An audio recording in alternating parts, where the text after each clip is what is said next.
NTA ഇനി result ഉള്ളടുത്ത് പഠിക്കാം. Neethu's academy, the best language academy in Kerala. പണ്ട് ശങ്കർ കട്ട് എന്ന് പറഞ്ഞിട്ടൊരു ഹെയർ കട്ട് തന്നെ ഉണ്ടായിരുന്നു. അപ്പൊ അതൊക്കെ എത്രമാത്രം സന്തോഷം തരുന്നുണ്ടായിരുന്നു സാർ?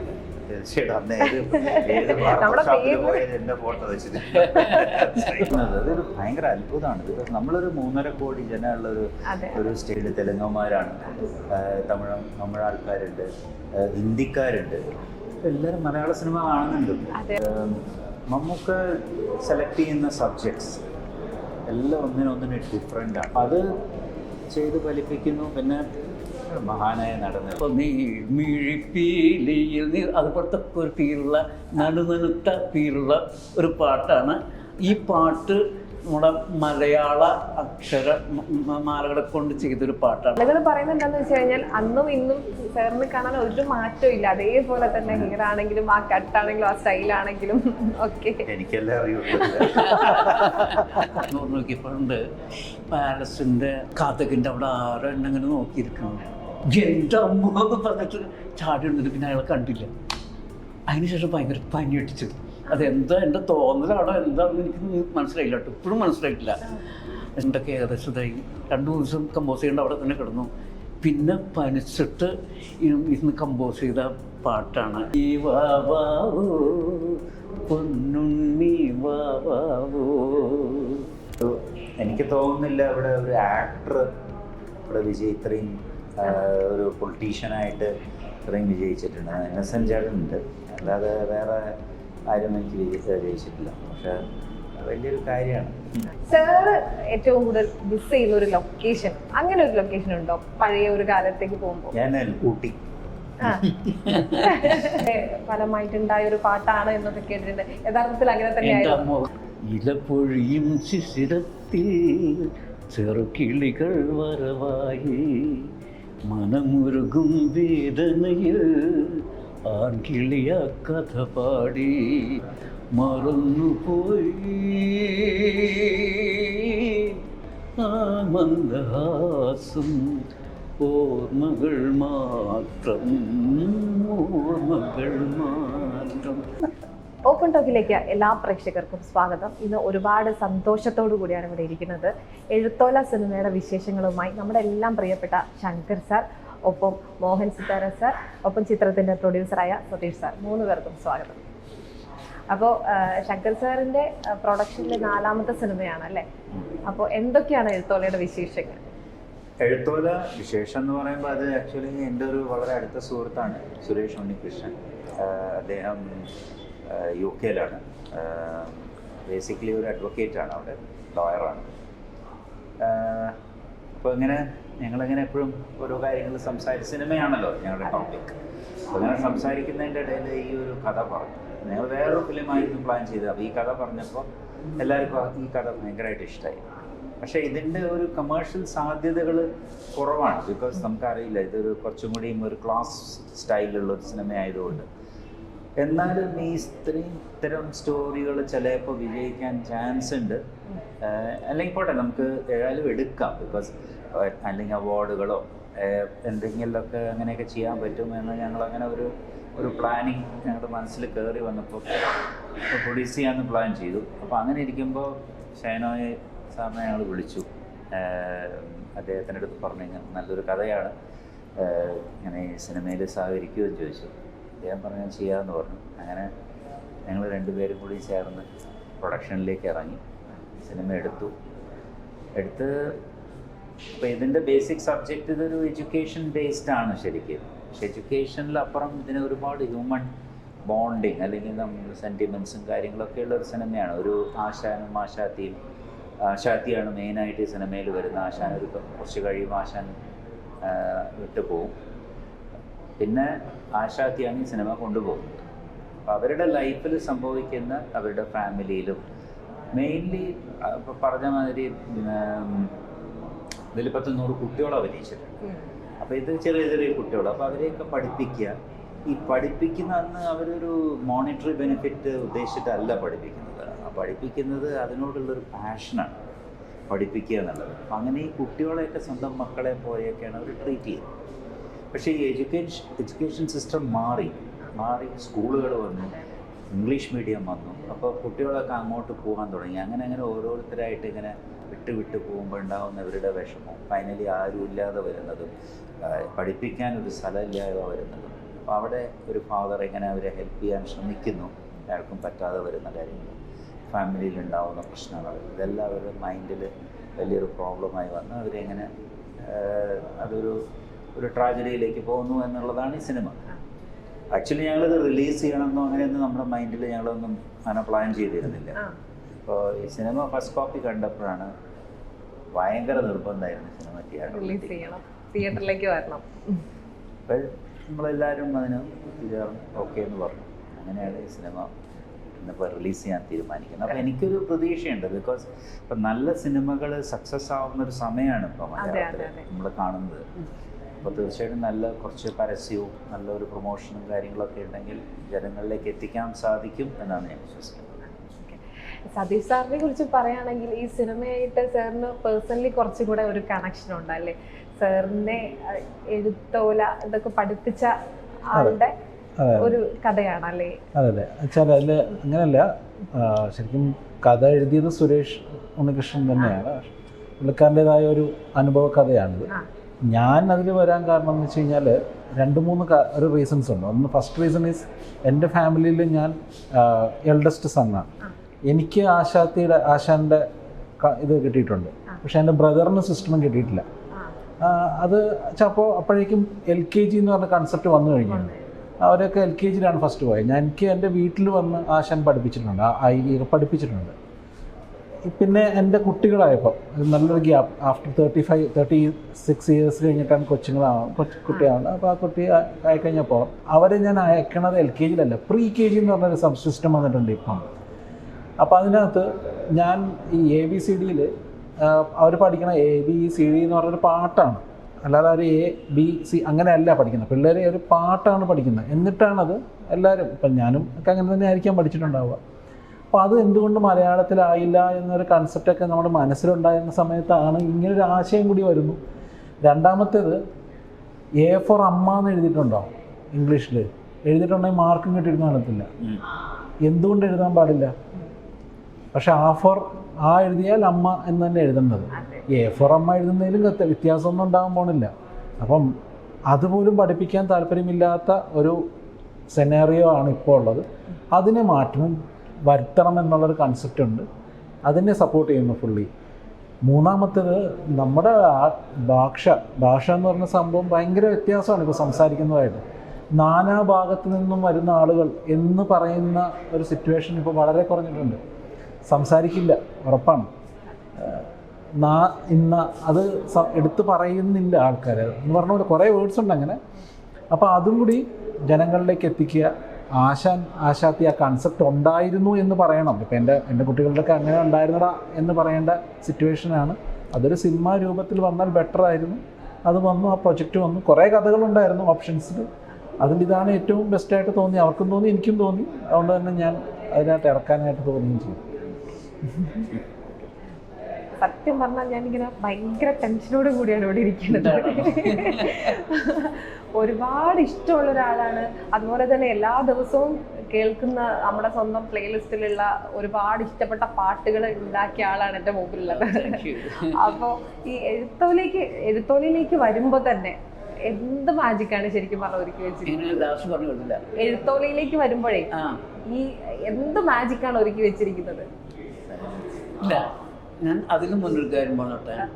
ഇങ്ങനെ ഒരു പടം ചെയ്യുമ്പോൾ എപ്പോഴും നമുക്ക് പൈസ തിരിച്ച് കിട്ടുന്ന ആർട്ടിസ്റ്റുകളെ കൊണ്ടാണ് സാധാരണ പ്രൊഡ്യൂസേഴ്സ് ചെയ്യുന്നത്.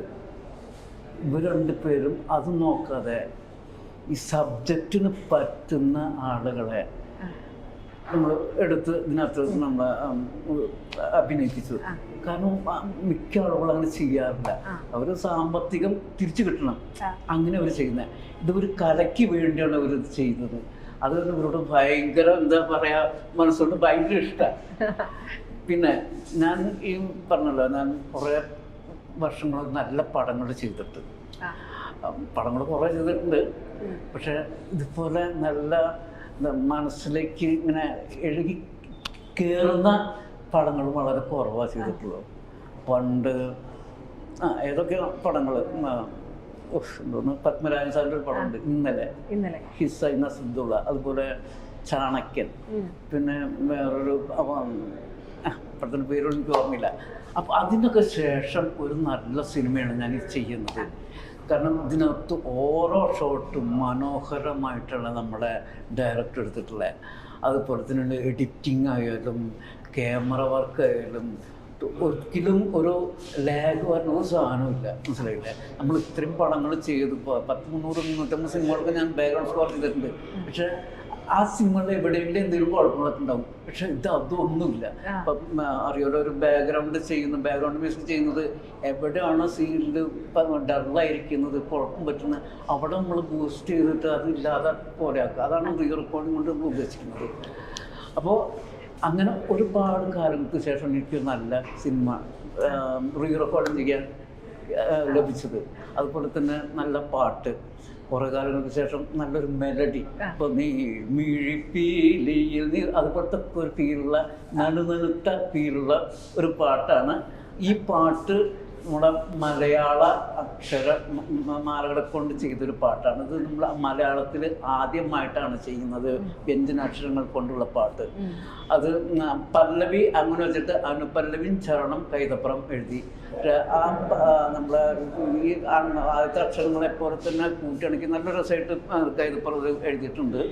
പിന്നെ വലിയ കുഴപ്പമില്ലാണ്ട് ഞാൻ ട്യൂൺ ചെയ്തിട്ടുമുണ്ട്. 1-2 വരി പാടാം. ഈ ഉ ഊ ഋ എ ഐ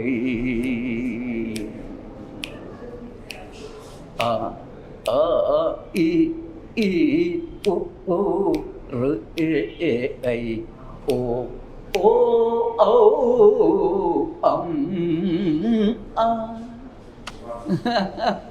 സാധാരണ ഇന്നത്തെ വരികളൊക്കെ ട്യൂൺ ചെയ്യുമ്പോൾ ഭയങ്കര ബുദ്ധിമുട്ടാണ്. ഇതെങ്ങനെയോ എനിക്ക് ദൈവം തന്നിട്ടുള്ള. PTE ഇനി റിസൾട്ട് ഉള്ളെടുത്ത് പഠിക്കാം. Neethu's academy, the best language academy in Kerala.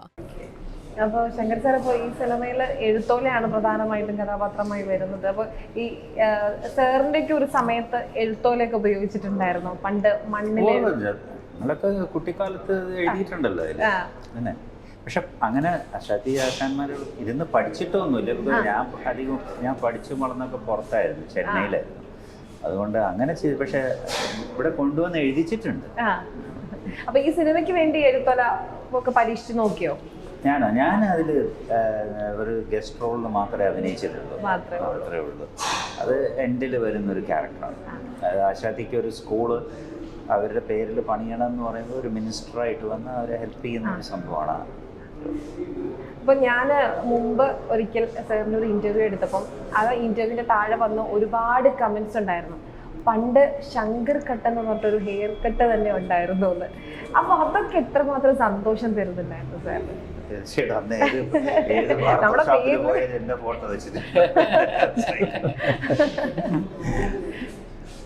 മുടി എനിക്ക് അന്നും ഇന്നും ഒരേപോലെ ഉണ്ട്, മാറിയിട്ടില്ല. ഇപ്പൊ ഞാനൊരു പടത്തിന് വേണ്ടി കുറച്ച് വളർത്തിക്കൊണ്ടിരിക്കുകയാണ്. അത് അങ്ങനെ ഒരു ക്യാരക്ടറാണ്. അതെന്താ എൻ്റെ ഒരു ഭാഗ്യമാണ്. പലർക്കും മുടി, എൻ്റെ ഫാദറിനും മദറിനൊക്കെ നല്ല ഹെയർ ആയിരുന്നു. ഇപ്പോഴും ആളുകൾ പറയുന്നത് എന്താണെന്ന് വെച്ച് കഴിഞ്ഞാൽ അന്നും ഇന്നും സാറിന് കാണാൻ ഒരു മാറ്റവും ഇല്ല. അതേപോലെ തന്നെ ഹെയർ ആണെങ്കിലും ആ കട്ടാണെങ്കിലും ആ സ്റ്റൈലാണെങ്കിലും ഒക്കെ എനിക്കെല്ലാം അറിയുള്ളൂ. അത് ശരിക്കും പരീക്ഷ നോക്കിയിട്ടുണ്ടോ ഈ ശങ്കർ കട്ടൊക്കെ? ഈ ശങ്കർ കട്ടൊക്കെ പരീക്ഷ നോക്കിയിട്ടുണ്ടോ? അത് ശങ്കർ കട്ട് അതൊക്കെ ചെയ്തിട്ടുണ്ടോ? പരീക്ഷ നോക്കിയിട്ടുണ്ടോ? ഞാൻ പണ്ട് ഇതുപോലൊക്കെ നടന്നിട്ടുണ്ട്. പിന്നെ എനിക്ക് ഈ പറഞ്ഞ പോലെ നമ്മുടെ സബ്ജക്റ്റിലോട്ട് ഇഷ്ടപ്പെട്ടതേ ഡെപ്തുള്ള സ്നേഹം ശിഥിലീകരിച്ചു പോകുന്നൊരു സംഭവമാണ്. എന്നിട്ട് മക്കളെ പോലെ അടുത്തുള്ള പിള്ളേർ പഠിക്കാൻ വരുന്നു, ഒരുപാട് പിള്ളേരുണ്ട്. അങ്ങനെ പഠിച്ച് അങ്ങനെ ഇവരുടെ ആത്മബന്ധം അതിൽ വളരുന്നു, ഒട്ടും പിരിയാൻ പറ്റാത്ത അവസ്ഥയിലെത്തുന്നു. അവിടെ അടുത്തൊരു സ്കൂൾ വരുന്നു, ഇതിൽ കുറച്ച് പിള്ളേർ അങ്ങോട്ട് പോകണു. അപ്പോൾ ഒരമ്മ പോലെ സ്നേഹിച്ചിരുന്ന ആശാത്തി, അവരുടെ ഒരു വിഷമം, എന്നാലും അത് മറച്ചു വെച്ച് ബാക്കി കുട്ടികളെ കൊണ്ട് പഠിപ്പിക്കുന്നു. മറ്റൊരു സ്കൂളിൽ കിട്ടുന്നു. അപ്പോൾ അവിടെ പോകുന്നു. അങ്ങനെ കുട്ടികളുടെ എണ്ണം കുറഞ്ഞു ആരില്ലാത്ത അവസ്ഥ. ഭർത്താവും മരണപ്പെട്ടു. പിന്നീട് നമ്മൾ ഈ ക്യാരക്ടർ മെയിൻ ഹീറോയിൻ പിന്നെ 70-75 വയസ്സുള്ള ഇതായിട്ട് കാണിക്കുന്നത്. അസാധ്യമായിട്ട് അഭിനയിച്ചിട്ടുണ്ട് കേട്ടോ നിഷ. അസലായിട്ട് അഭിനയിച്ചിട്ടുണ്ട്. ഒരു നാഷണൽ അവാർഡൊക്കെ കിട്ടുന്ന ഒരവസ്ഥയിൽ അവർ അഭിനയിച്ചിട്ടുണ്ട് ശരിക്കും. അങ്ങനെ സംഭവിക്കട്ടെ അല്ലേ? പ്രാർത്ഥിക്കുന്നു. അതായത് നമ്മൾ തിയേറ്ററിൽ കൊണ്ടുവരുന്നു ഈ സിനിമ, ഈ ബാക്കി പ്രേക്ഷകരുടെ കയ്യിലാണ്. അതെങ്ങനെ ഏറ്റെടുക്കാതിരിക്കാനുള്ള ചാൻസസ് ഒന്നുമില്ല. ബിക്കോസ് എല്ലാവർക്കും ഇഷ്ടപ്പെടുന്ന ഒരു സിനിമയായിരിക്കും. പിന്നെ ഞങ്ങളത് പ്രോപ്പർലി റിലീസ്, പ്രൊമോഷൻസ് കാര്യങ്ങളൊക്കെ ചെയ്തു വന്നാൽ തീർച്ചയായിട്ടും ഒരു ശരിക്കും പറഞ്ഞാൽ സാറിൻ്റെ അടുത്തേക്ക് ഒരു സിനിമ വരുമ്പോൾ എന്തെല്ലാം കാര്യങ്ങളാണ് ശ്രദ്ധിക്കാറ് ഒരു സിനിമ പ്രൊഡ്യൂസ് ചെയ്യാൻ, ഒരു പ്രൊഡക്ഷനിലേക്ക് പോകുമ്പോൾ? അല്ല, ഞാൻ പറഞ്ഞില്ലേ, ഈ പടം ഞങ്ങൾ വെറും അതിൻ്റെ സബ്ജക്റ്റും കാര്യങ്ങളും, പിന്നെ ഇതിനൊരു ഞാൻ പറഞ്ഞ പ്രോപ്പർ കാസ്റ്റിംഗ് ഈ സിനിമയ്ക്ക് ആവശ്യമാണ്. നിഷ, എനിക്ക് തോന്നുന്നു നിഷയായിട്ട് സംസാരിച്ച് ഞങ്ങളിങ്ങനെ പലരെയും ആലോചിച്ചു. പലരും ഈ ക്യാരക്ടേഴ്സ് ചെയ്തിട്ടുണ്ട്, ചെയ്യാത്ത ഒരാളായിരിക്കണം, അതിലൊരു പുതുമ. അങ്ങനെ വന്നപ്പോൾ ഇവരുമായിട്ട് പലരും ഞങ്ങളിങ്ങനെ നമ്മളൊരു ഡിസ്കഷൻ ഉണ്ടാവുമല്ലോ. ആ ഡിസ്കഷനിൽ ഇങ്ങനെ വന്ന പേരാണ് നിഷയുടെ പേര്. അപ്പോൾ എല്ലാവരും ഓക്കെ, ഒരു പോപ്പുലറുമാണ്, ഇപ്പോൾ ചെയ്താൽ നന്നായിരിക്കും എന്ന് ഇപ്പോൾ എല്ലാവരും കൂടി ഒരു തീരുമാനം എടുത്തു. അങ്ങനെ അപ്രോച്ച് ചെയ്തു. ആദ്യം അവർ കുറച്ച് പേടിച്ചു. ബിക്കോസ് ഇങ്ങനെ ഒരു ക്യാരക്ടർ, ഇത്രയും ഏജ്ഡ് ആയിട്ടുള്ളൊരു ക്യാരക്ടർ, ഒരുപാട് വേരിയേഷൻസ് ഉള്ളൊരു ക്യാരക്ടർ, എസ്പെഷ്യലി ക്ലൈമാക്സിലൊക്കെ അവർക്ക് ഒരുപാട് പെർഫോം ചെയ്യാനുണ്ട്. മൈൻഡൊക്കെ പോയി, അവർ എല്ലാം നഷ്ടപ്പെട്ട്, മക്കൾ പോയി, എല്ലാം നഷ്ടപ്പെട്ട് നിൽക്കുന്ന സമയത്ത് അവരുടെ മൈൻഡ് മാറി. അങ്ങനെ ഒരു പല വേരിയേഷൻസ് ഉണ്ടല്ലോ. അത് ചെയ്യാൻ അവർക്ക് ഒരു ധൈര്യം. ഞങ്ങൾ പറഞ്ഞത് അവരൊരു ആർട്ടിസ്റ്റ് ആണല്ലോ, ചെയ്യാൻ പറ്റും. പക്ഷെ അവർ ഗംഭീരമായിട്ട് ചെയ്തിട്ടുണ്ട്. അത് ആ സിനിമയുടെ ഒരു വലിയ ഹൈലൈറ്റാണ്. അത് എനിക്ക് തോന്നുന്നു സിനിമ ഇറങ്ങിക്കഴിഞ്ഞാൽ അത് ആൾക്കാർ ശ്രദ്ധിക്കത്തുള്ളൂ. ഇപ്പം മലയാള സിനിമ ഒരു വലിയ മാറ്റത്തിൻ്റെ പാതയിലാണ്. സബ്ജക്ട് ബേസ് ആണെങ്കിലും എല്ലാ രീതിയിലും വലിയൊരു മാറ്റമാണ്. ഈ വർഷം ഇറങ്ങിയ സിനിമകളെല്ലാം തിയേറ്ററിൽ നല്ല കളക്ഷനോട് കൂടി പോകുന്നത്. അതൊരു ഭയങ്കര അത്ഭുതമാണ്. ബിക്കോസ് നമ്മളൊരു 3.5 കോടി ജനമുള്ള ഒരു സ്റ്റേറ്റാണ്. നമുക്ക് ഇത്തരം സിനിമകൾ നമ്മൾ എടുക്കുക, നമ്മളിപ്പോൾ സത്യം പറഞ്ഞാൽ ഇന്ത്യയിൽ തന്നെ പലവരും നമ്മൾ സംസാരിക്കുമ്പോൾ, ഇപ്പോൾ ഞാൻ UK നമ്മുടെ ഫ്രണ്ട്സൊക്കെ ഉണ്ട്, തെലുങ്കന്മാരാണ്, തമിഴ് ആൾക്കാരുണ്ട്, ഹിന്ദിക്കാരുണ്ട്, എല്ലാവരും മലയാള സിനിമ കാണുന്നുണ്ട്. വേറെ സബ്ജക്റ്റിൻ്റെ ഡിഫറൻസാണ് ഇവർ കാണുന്നത്. ഇതൊക്കെ മാറി ഒരു സ്റ്റോറി ലൈൻ, അതും നല്ല രീതിയിൽ നല്ല വിഷ്വലി ഒക്കെ നന്നായിട്ട് എടുക്കുന്നുണ്ട് ഇപ്പോൾ. അതുകൊണ്ട് അത് വലിയൊരു ചേഞ്ച്. ഇപ്പോൾ ഈ അടുത്ത കാലത്ത് വന്ന സിനിമകളൊക്കെ വിജയിച്ചിട്ടുണ്ട്. ചെറിയ ചെറിയ സിനിമകളാണെങ്കിലും എല്ലാം നല്ല വലിയ സിനിമ നമുക്ക് പറയേണ്ട കാര്യമില്ല. ചെറിയ സിനിമകളൊക്കെ നല്ല വിജയിച്ച് വരുന്നുണ്ട്. അതും കൂടി ഞങ്ങൾക്കൊരു ധൈര്യം തന്നു ഇപ്പോൾ ഇറങ്ങാമെന്ന്. ഒരു കാലത്ത് മമ്മൂക്ക, ലാലേട്ടൻ, ശങ്കർ സാർ എന്നൊക്കെ പറയുന്നത് ഒരു ഭയങ്കര ഓളം ഉണ്ടാക്കിയിട്ടുണ്ടായിരുന്ന ആളുകളാണ്. മമ്മൂക്ക ഇപ്പോൾ ഒരു എന്താ പറയുക, ന്യൂ ജനറേഷനൊപ്പം ഒരുപാട് സിനിമകളുടെ പരീക്ഷണങ്ങൾക്കും. അതെ, അപ്പോൾ ഈ ടെർബോ അതുപോലെയൊക്കെയുള്ള സിനിമകൾ ഇപ്പോൾ സംഭവിക്കുന്നു, വലിയ രീതിയിൽ അത് ചർച്ച ചെയ്യപ്പെടുന്നു. എന്താണ് ശരിക്കും പറഞ്ഞു കഴിഞ്ഞാൽ അതേക്കുറിച്ച് പറയാനുള്ളത്? അല്ല, മമ്മൂക്ക സെലക്ട് ചെയ്യുന്ന സബ്ജക്ട്സ് എല്ലാം ഒന്നിനൊന്നിന് ഡിഫറെൻ്റാണ്. അപ്പം അത് ചെയ്ത് ഫലിപ്പിക്കുന്നു. പിന്നെ മഹാനായ നടനല്ലേ, നല്ല എക്സ്പീരിയൻസ്ഡും, പിന്നെ അതൊക്കെ തന്നെയാണ്. ബിക്കോസ് അതോടുള്ള ഡെഡിക്കേഷനും ആ ഒരു സിൻസിയാരിറ്റിയും സിനിമയാണ് എല്ലാം തനിക്ക് എന്ന് വിശ്വസിക്കുന്ന ഒരാളാണ്. അതാണ് അവിടെ സക്സസ് കൊണ്ടുവരുന്നത്. മോഹിൻ സർ, അതായത് ഈ ഒരു കാലഘട്ടം ഇപ്പോഴും കുഞ്ഞുങ്ങളെ ഉറക്കുന്നത് ഉണ്ണിവാവാവോ പാടിയിട്ടാണ്. ശരിക്കും പറഞ്ഞാൽ അത് സംഭവിക്കുമ്പോൾ എന്തായിരുന്നു മനസ്സിലുണ്ടായിരുന്നത്? അത് ആലുവ പാലസിൽ വെച്ചിട്ടാണ് അതിൻ്റെ കമ്പോസിങ്. ഇപ്പോൾ സിബി മലയിലാണ് അതിൻ്റെ ഡയറക്ടർ. പിന്നെ അങ്ങനെ അവരൊക്കെ ഉണ്ടായിരുന്നു. അപ്പോൾ ഞാൻ തലേദിവസം വരാൻ പറഞ്ഞു. കമ്പോസിങ്ങിന് നമ്മളിരുന്നു. കമ്പോസിങ് അവിടെ എത്തി. പാലസിൽ റൂമെടുത്ത് ഞാൻ കിടന്നു ഉറങ്ങി. ഉറങ്ങിയൊരു 2 മണിയൊക്കെ ഇപ്പോൾ കണ്ണു നോക്കിയപ്പോഴുണ്ട് പാലസിൻ്റെ കാതകിൻ്റെ അവിടെ 6 എണ്ണം ഇങ്ങനെ നോക്കിയിരിക്കണം. എൻ്റെ അമ്മ എന്ന് പറഞ്ഞിട്ട് ചാടി വന്നിട്ട് പിന്നെ അയാളെ കണ്ടില്ല. അതിനുശേഷം ഭയങ്കര പനി അടിച്ചു. അതെന്താ എൻ്റെ തോന്നലാണോ എന്താണെന്ന് എനിക്ക് മനസ്സിലായില്ല കേട്ടോ, ഇപ്പോഴും മനസ്സിലായിട്ടില്ല. അതിനുശേഷം ഭയങ്കര പനി. പിന്നെ ഷൂട്ടിങ് തുടങ്ങിയിട്ടൊക്കെ ഏകദേശം ഇതായി. 2 ദിവസം കമ്പോസ് ചെയ്യേണ്ട അവിടെ തന്നെ കിടന്നു. പിന്നെ പനിച്ചിട്ട് ഇന്ന് കമ്പോസ് ചെയ്ത പാട്ടാണ്. അപ്പോൾ ഒന്നും ആ സമയത്ത് നമുക്ക് ശരിക്കും മാറ്റത്തില്ല, കാരണം പനിയുടെ ഒരു അവസ്ഥയും. പിന്നെ നമ്മുടെ അലക്സ് പോൾ എന്ന് പറഞ്ഞ മ്യൂസിക് ഡയറക്ടർ, അദ്ദേഹമാണ് എനിക്ക് അന്ന് ഗിറ്റാർ വായിച്ചത്. അപ്പോൾ ഇങ്ങനെ ആലോചിച്ച് അപ്പോൾ ഞാൻ എൻ്റെ അമ്മയുടെ മടിയിൽ വിശന്നിട്ട് കിടന്ന് ഉറങ്ങാറുണ്ട്. അപ്പോൾ എന്നെ അമ്മ എന്തൊക്കെ ഇങ്ങനെ മൂളി എന്നൊക്കെ മൂളി, അതൊക്കെ ഇങ്ങനെ കണ്ണടച്ചിൻ്റെ പഴയ കുട്ടിക്കാലത്തിലേക്ക് ഇങ്ങനെ പോയി. അങ്ങനെ തണ്ണി വാവോ പൊന്നുണ്ണി വാവോ തരാതേ വാവേ വാവോ എന്നുള്ള ആ മൂഡ് ഞാൻ അങ്ങനെ ക്രിയേറ്റ് ചെയ്തിട്ട്.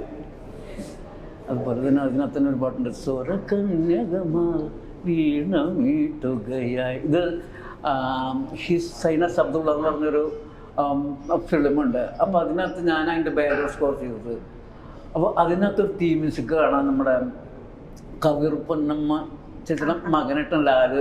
അപ്പോൾ അവരുടെ സ്നേഹം, വാത്സല്യം, ദേഷ്യം വരുമ്പോൾ, അതുപോലെ സങ്കടം വരുമ്പോൾ ഞാനൊരു തീം മ്യൂസിക് കൊടുത്തിട്ടുണ്ടായിരുന്നു.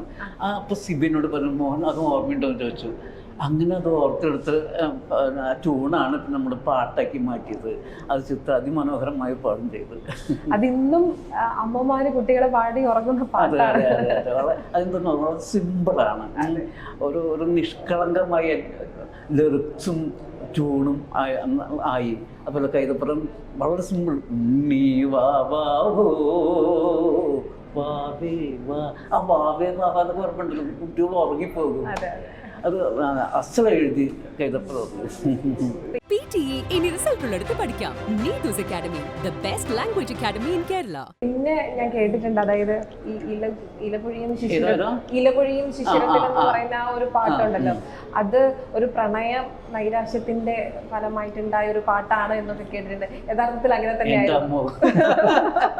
അത് പ്രണയിക്കാത്ത കാര്യങ്ങളുണ്ട്. പക്ഷെ അതെ, അങ്ങനെ ഒരു മൂഡിലുണ്ടാക്കിയൊരു പാട്ടാണ്. പക്ഷെ അത് പറഞ്ഞില്ല, വരികൾ നല്ല വരികളായി. ഇലപ്പൊഴിയും ശിശിരത്തിൽ ചെറുകിളികൾ വരവായി, മനമുരുകും വേദനയിൽ ആൺകിളിയ കഥ പാടി മറന്നുപോയി ആ മന്ദഹാസം. ഓർമ്മകൾ മാത്രം, ഓർമ്മകൾ മാത്രം. ആ ലിറിക്സ് നമ്മുടെ ഹൃദയത്തിൽ എവിടെയൊക്കെ പൊട്ടി കീറി ഇങ്ങനെ കൈ പോകുന്നു. അങ്ങനത്തെ ഒരു പാട്ടാണത്. അത് ദാസർ അസലായി പാടി. ദാസർ പാടിക്കൊണ്ടാണ് അത്രയും സുഖം. ആ ശബ്ദം, ആ തിങ്സും എക്സ്പ്രഷനും അതിന് ഒരുപാട് വല്ലാണ്ട് ഡെവലപ്പ് ചെയ്തു ആ പാട്ടിന് ശരിക്കും. അന്ന് ഞാൻ പറയട്ടെ, അന്ന് ചെറിയൊരു പാടാണ്. അന്നത്തെ കാലത്ത് ഒരു കീബോർഡ്, ഒരു ഗിറ്റാർ, 2 ഗിറ്റാർ, ഒരു ഡോലക്ക്, തബല, 5 ഇൻസ്ട്രുമെന്റ്സ് കൊണ്ടാണ് ഞാൻ അത് ആ പാട്ടുണ്ടാക്കിയത്. വേറെ ഒന്നുമില്ല. ഒരു ഗിറ്റാർ അങ്ങനെയൊക്കെ. അത് പിന്നെ അന്നത്തെ 5000 രൂപയ്ക്കാണ് ചെയ്തത്. ഇത്രയും ഫീലോട് കൂടി പാട്ടുണ്ടാക്കുന്ന അതേ ആള് തന്നെയാണ് കറുപ്പിനഴക്, വെളുപ്പിനഴക്, ഇൻകരടിൽ താമസിച്ചാൽ മാപ്പ് തരാം, ഈ പാട്ടുകളൊക്കെ ഉണ്ടാക്കുന്നത്. അപ്പൊ ആ ഒരു പാട്ടുകളിലേക്ക് ഒരു ഓർമ്മ പറയുകയാണെങ്കിൽ അത് കാലഘട്ടം മാറിനോട് കൂടെ നമ്മളും മാറില്ലേ. അതും പ്രേക്ഷകർ ഇരു കൈയും നീട്ടി സ്വീകരിച്ചു എന്നുള്ളതാണ്. അതും പ്രേക്ഷകർ ഇരു കൈയും നീട്ടി സ്വീകരിച്ചു. എന്നെ സംബന്ധിച്ചിടത്തോളം എനിക്ക് ഏത് ടൈപ്പും മറന്നു. പക്ക ക്ലാസിക്കൽ, ശിവദം, അല്ലെങ്കിൽ തെക്കിൻ, ഞാൻ നേരത്തെ പാടി തോന്നുന്നുണ്ട്. അങ്ങനെ ഏതൊക്കെ കുറെ പാട്ടുകൾ പറ്റും. അടിപൊളി പാട്ടുകൾ, കറുപ്പിന, ഏത് പാട്ടും. അതുപോലെ ക്ലാസിക്കായാലും ഫോക്കായാലും എല്ലാം എനിക്ക് പറ്റുന്നത്. എന്താ പറയാ, അങ്ങനെ പാടില്ല, പറയാൻ പാടില്ലെങ്കിൽ പോലും അത് ദൈവം എനിക്ക് തരും.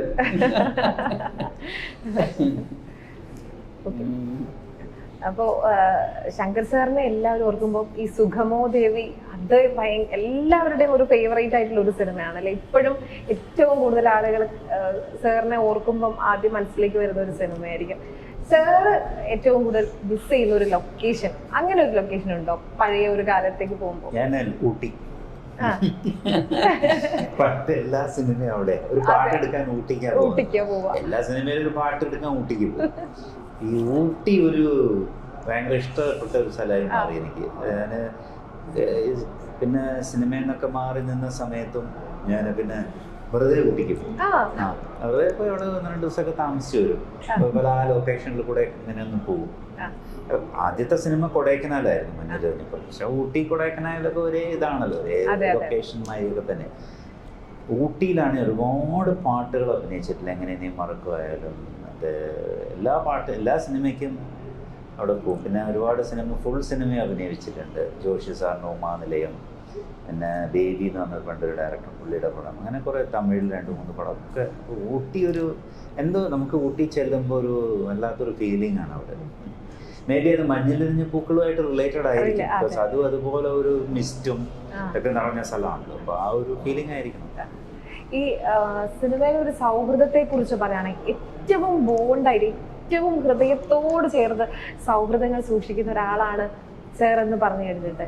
അപ്പോൾ അതെപ്പോഴെങ്കിലും വേണ്ടായിരുന്നു, അങ്ങനെ ആരോടും ഇത്രയും ക്ലോസ് ആവേണ്ടായിരുന്നു, അങ്ങനെയൊക്കെ ഏതെങ്കിലും ഒരിക്കലും എനിക്ക് അങ്ങനെ തോന്നിയില്ല. ക്ലോസ് ആവുന്നത് നമ്മൾ ഒരാളുമായിട്ട് അത്രയും അടുക്കുമ്പോഴും അങ്ങനെയൊക്കെ തന്നെയാണല്ലോ. അല്ലാതെ നമുക്ക് പെട്ടെന്നൊരു ഇത് വരുന്നില്ലല്ലോ. ആ ഒരു കുറച്ച് സമയം എടുത്തിട്ടാണല്ലോ അതൊക്കെ സംഭവിക്കുന്നത്. അങ്ങനെ എനിക്ക് ഒരുപാട് സുഹൃത്തുക്കളുണ്ട്. എൻ്റെ വളരെ ക്ലോസ് എന്ന് പറയാൻ ഇപ്പോഴും സുരേഷാണ്, മേനകയുടെ ഹസ്ബൻഡ്. ഞങ്ങളെപ്പോഴും വളരെ ക്ലോസ് ആണ്. എന്നുവെച്ചാൽ ആ ടൈമിലൊക്കെ ആക്ടേഴ്സൊക്കെ അങ്ങോട്ടും ഇങ്ങോട്ടൊക്കെ പോകില്ല അത് ഷൂട്ടിങ് കഴിഞ്ഞാൽ. പക്ഷേ സുരേഷ് എപ്പോഴും ഞങ്ങൾ ഒരുമിച്ചാണ് എപ്പോഴും ഏത് സമയത്തും.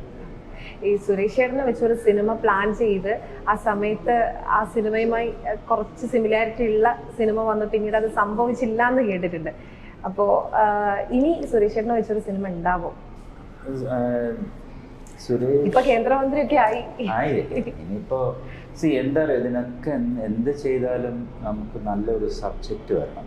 അത് എനിക്ക് അതിനും പറ്റിയത് അതാണ്. ഒരു സബ്ജക്റ്റ് എഴുതി എല്ലാം റെഡിയാക്കി എല്ലാം ഷൂട്ടിങ്ങിൻ്റെ അടുത്തെത്തിയപ്പോഴാണ് ആ സബ്ജക്റ്റിലുള്ള കുറേ സംഭവങ്ങൾ വേറെ സിനിമയിൽ വന്നു. പിന്നെ അത് പെട്ടെന്ന് ചെയ്താൽ ശരിയാവില്ല എന്നാണ് ആ സബ്ജക്റ്റ് മാറ്റി വേറെ കുറേ നമ്മൾ നോക്കി. പക്ഷെ അത് ആ സമയത്ത് ക്ലിക്കായില്ല. അങ്ങനെ ഒന്ന് മാറി. ആരെ വെച്ച് ചെയ്യണമെങ്കിലും നമുക്ക് പ്രോപ്പറായിട്ടുള്ള ഒരു സബ്ജക്റ്റ് ഇല്ല, എങ്ങനെ ചെയ്തിട്ട് കാര്യമില്ല. നമ്മൾ വെറുതെ ഇരിക്കുന്നതാണ് നല്ലത്. ഈ സാറിനെ പോലെ തന്നെ ഭയങ്കര മനുഷ്യസ്നേഹിയായിട്ടുള്ള ഒരാളാണ് സുരേഷ് ചേട്ടൻ. അപ്പൊ സുരേഷ് ചേട്ടൻ്റെ ഒരു രാഷ്ട്രീയ പ്രവേശനത്തെ ശരിക്കും പറഞ്ഞു കഴിഞ്ഞാൽ എങ്ങനെയായിരുന്നു കണ്ടുകൊണ്ടിരുന്നത്? അയ്യോ, വലിയ കാര്യമല്ല. ബിക്കോസ് ഇവിടെ എനിക്ക് തോന്നുന്നില്ല ഇവിടെ ഒരു ആക്ടർ ഇവിടെ ഇത്രയും ഒരു പൊളിറ്റീഷ്യനായിട്ട് ഇത്രയും വിജയിച്ചിട്ടുണ്ട്. ഇന്നസെൻ്റ് ചേട്ടനുണ്ട്, അല്ലാതെ വേറെ ആരും എനിക്ക് ജയിച്ചിട്ടില്ല. പക്ഷെ വലിയൊരു കാര്യമാണ്. ഓക്കെ, എന്തായാലും നമ്മുടെ വിശേഷം എന്ന് പറയുന്നത് എഴുത്തോലയാണ്. അപ്പോൾ എഴുത്തോലയുടെ മറ്റ് വിശേഷങ്ങൾ എന്തൊക്കെയാണ്? അല്ല, എഴുത്തോല ഇനിയിപ്പോൾ റിലീസിലേക്ക് വരുന്നു. ദൈവം കൂടെ ഉണ്ടാവും തോന്നുന്നു. ബിക്കോസ് ഈ സിനിമ വിജയിക്കണം. ബിക്കോസ് നല്ലൊരു സിനിമയാണ്. നമുക്ക് ഇന്ന് വരുന്ന ബെനിഫിറ്റ്സ് ഒന്നുമല്ല നമ്മൾ നോക്കുന്നത്. ഒരു നല്ല സിനിമ അത് വിജയിക്കും. ആ പാട്ട് എല്ലാ സ്കൂളിലും എത്തിക്കുക എന്നുള്ള ഒരു ആഗ്രഹമുണ്ട്. ആ പാട്ട് അതെല്ലാ ഈ പറയുന്ന വിജയദശമി നാളിലും അത് പാടി കേൾക്കണം എന്നുള്ള ഒരു ആഗ്രഹമുണ്ട്. കാരണം എല്ലാ ലാംഗ്വേജിലും പറ്റും. ഇന്ത്യയിലുള്ള എല്ലാ ലാംഗ്വേജിലും പറ്റുന്ന ഒരു പാട്ടും കൂടിയാണ്. അപ്പം അത് എല്ലാ സ്കൂളുകളിൽ പാടേണ്ട. ഇപ്പം നമ്മൾ എല്ലാ സ്കൂളിലും LKG ചെല്ലുമ്പോൾ കേൾക്കുന്ന ഒരു സംഭവം ABCD ആ പാട്ടില്ല. ആ പാട്ട് പകരം ഈ പറഞ്ഞ ട്യൂണിൽ പാടുന്ന ഒരു സിറ്റുവേഷൻ ഉണ്ടാകട്ടെ. അതിന് വേണ്ടി തന്നെ പ്രാർത്ഥിക്കുകയും ചെയ്യുന്നുണ്ട്. ആ പറഞ്ഞ പോലെ തന്നെ സംഭവിക്കട്ടെ. നമുക്ക് എന്തായാലും വൈൻഡപ്പ് ചെയ്യാം. സമയം വളരെ കുറവാണെന്നറിയാം, സാർ ടയേർഡാണെന്നറിയാം. ഒരു 2 വരി പാട്ടും കൂടെ സാറിന്റെ ആ പാട്ട് പാടി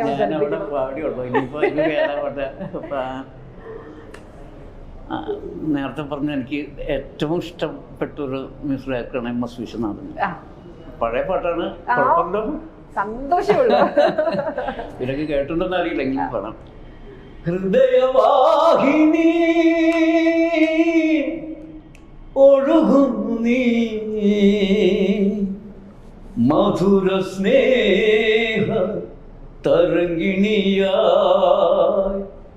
മധുര സ്നേഹ തരംഗിണിയായി കാലമമാകാശ